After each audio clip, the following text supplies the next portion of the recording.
State వైజ్గా ఈరోజు మేము చేస్తున్న ధర్నాకి ఇది రెండో రోజు. ఇది నిన్నటినే మాకేంటంటే మేము 8 డిమాండ్లతో స్టార్ట్ చేస్తాం ఈ ధర్నా.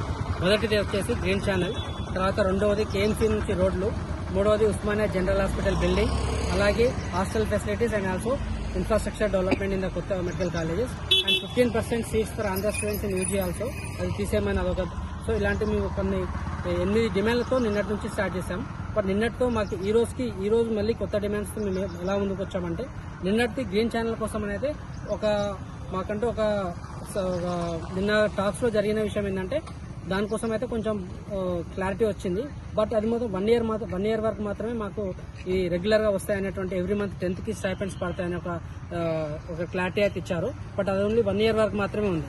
బట్ అది ఇంకా 1 ఇయర్ తర్వాత ఏమవుతుంది అనేది మాకు స్పష్టత లేదు.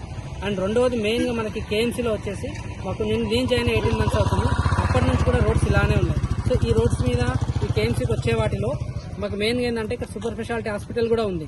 సో సూపర్ స్పెషాలిటీ హాస్పిటల్తో పాటు కేఎంసీకి వచ్చే స్టూడెంట్స్ అందరూ కూడా ఈ రోడ్ పైన చాలా మంది యాక్సిడెంట్స్ గురై దెబ్బలు తాకి ఫ్రాక్చర్స్ అయినటువంటి ఘటన ఉంది. సో మేము ఈ విషయమై చాలా సార్లు అంటే మేము వచ్చినప్పటి నుంచి కూడా ప్రిన్సిపల్ ద్వారా హైయర్ అథారిటీస్కి డిఎంఈ నుంచి హెల్త్ మినిస్టర్ కూడా ఇన్ఫార్మ్ చేశాం. అండ్ ఎలక్షన్స్ ముందు కూడా వాళ్ళు మాకు రోడ్లు ఇస్తామని చెప్పేసి బడ్జెట్ శాంక్షన్ చేశామని చెప్పారు. బట్ దాని తర్వాత ఎలక్షన్ కూడా కాగానే మీకు రోడ్స్ పనులు ప్రారంభమవుతామన్నారు. బట్ అది కూడా జరగలేదు. సో అందుకని మా ఒక మెయిన్ డిమాండ్ ఈ రోజు నుంచి చెప్పదలుచుకుంది ఏంటంటే, కేఎంసీలో రోడ్లు పనులు స్టార్ట్ అయ్యే వరకు ఈ సమ్మె కొనసాగుతూనే ఉంటుంది. అదేవిధంగా hostel facilities and also infrastructure development కోసం కూడా కొత్తగా రిలీజ్ అయినటువంటి బడ్జెట్లో కేఎంసీ రోడ్స్తో పాటు హాస్టల్ అండ్ ఇన్ఫ్రాస్ట్రక్చర్ డెవలప్మెంట్ కోసం కూడా మాకు ఈ బడ్జెట్లో సమకూర్చాలని కోరుతున్నాం. ఈ రోజు మీ ధర్నా అనేది ఎలా ఉండబోతుంది? ఈ రోజు ఇప్పటి నుంచి అయితే మాది మొత్తం ర్యాలీ నిర్వహిస్తున్నాం ఇక్కడ కేఎంసీ నుంచి ఎంజీఎం వరకు. తర్వాత మేము అక్కడే బైఠాయించుకొని మా యొక్క నిరసనలు తెలియజేస్తున్నాం ఈరోజు. సో ఈ ధర్నాలో జూనియర్ డాక్టర్స్ ఎంతమంది పాల్గొంటున్నారు? ఈ ధర్నాలో పీజీలు అండి ఒక 500 members దాకా ఉంటారు. యూజీ స్టూడెంట్స్ ఒక 1000 members వరకు ఉన్నారు. సో అందరూ కూడా ఈ ధర్నాలో పార్టిసిపేట్ చేస్తున్నారు. ఇప్పుడైతే మేము విధులు బహిష్కరించడం అంటే ఓన్లీ ఓపీ వరకే బహిష్కరించాము. ఎమర్జెన్సీస్ అయితే కొనసాగుతూనే ఉన్నాయి. సో మీ యొక్క విధుల బహిష్కరణ వల్ల సాధారణ రోగులు చాలా ఇబ్బంది పడుతున్నారు. మరి దీనిపై మీరేమంటారు? ఈ రోగులు ఇబ్బంది పడడం అనేది మాకు కూడా అంటే కావాలని ఏం చేయట్లేదండి. ఇది ప్రీవియస్గా చాలాసార్లు రిప్రజెంటేషన్స్ ఇచ్చి మా అంటే మేము రోడ్లపైకి వస్తేనే మా యొక్క సమస్యలు పరిష్కారం అయ్యేలా వీళ్ళు చేసినందుకే మేము ఈరోజు రోడ్లపైకి వచ్చాము. కానీ ఇది కూడా మేము ఎమర్జెన్సీస్ ఆపట్లేదండి. ఈవెన్ ఎక్కడైనా ఎమర్జెన్సీ ఉంటే వెళ్తున్నారు. ఓన్లీ ఓపీ వరకు మాత్రమే బంద్ చేసుకొని మేము వచ్చాము.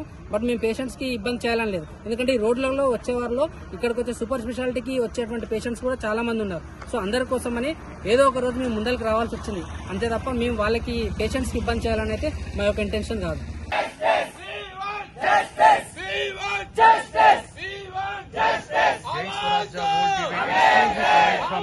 మెడికల్ కాలేజ్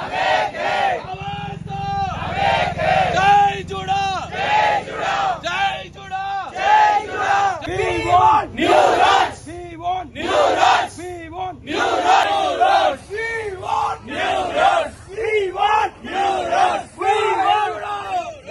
ఎందుకు బాబు చింత? We want justice. We want new roads. We want new